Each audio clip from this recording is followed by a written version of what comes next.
আজি মই আপোনালোকক আমাৰ এই মহানিমৰ তিতাৰ গছৰ বিষয়ে ক'বলৈ বিচাৰিছোঁ। এই গছডাল, এই মহানিমৰ তিতাৰ গছ আমাৰ ইয়াতে এই গছ 3ডাল আছে। আচলতে এই গছডাল বৰ উপকাৰী গছ। বহুতে কয় মানে এই গছ চোতালত থাকিলে বা এই গছৰ যদি বাহ লৈ থাকে আপুনি, তেতিয়াহ'লে বহুত বেমাৰ আজাৰৰ পৰা ৰেহাই পায়।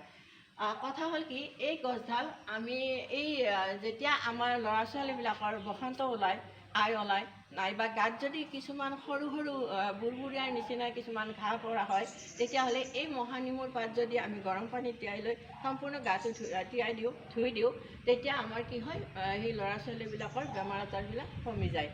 আৰু এই মহানিমৰ তিতাৰ পাত আমি ধৰক আমাৰ কেতিয়াবা সৰুৰে হওক বা ডাঙৰৰে হওক পেলু হয়, পেলু হ'লে যদি আমি এই মহানিমৰ তিতাৰ পাতবোৰ নি পেলাই এনেকৈ যদি আমি এই পাতবোৰ এনেকৈ লৈ পেলাই ধুই পখালি ভাজি খাওঁ, তেতিয়াহ'লে আমাৰ পেলুবোৰ কমে বুলি কয়। তাৰোপৰি যেতিয়া বসন্ত ওলা ল'ৰাটোৰ বা যিজনৰ বসন্ত ওলাব, তেখেতৰ বিচনাত যদি এই মহানিমৰ পাতবোৰ যদি এইদৰে ছিঙি পেলাই বিচনাৰ তুলিৰ তলত নাইবা গাৰুৰ তলত থৈ দিয়ে কিছুমানে, তেতিয়াহ'লে ৰোগীজনে বেমাৰৰ পৰা ৰেহাই পায় বুলি কয়।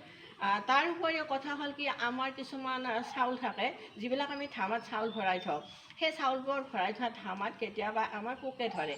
যেতিয়া পোকে ধৰে তেতিয়া যদি আমাৰ এই পাতবিলাক যদি আমি এনেকৈ নি পেলাই ধামাত চাউলৰ ভিতৰত এইদৰে সোমাই থওঁ, তেতিয়াহ'লে চাউলবিলাকত আমাৰ পোকে নধৰে। গতিকে এইখিনি মই আপোনালোকক আজি ক'লোঁ, আৰু মই আজি আপোনালোকক মোৰ এই তিতাৰ গছেৰে বিয়লিৰ শুভেচ্ছা জনালোঁ। Bye bye.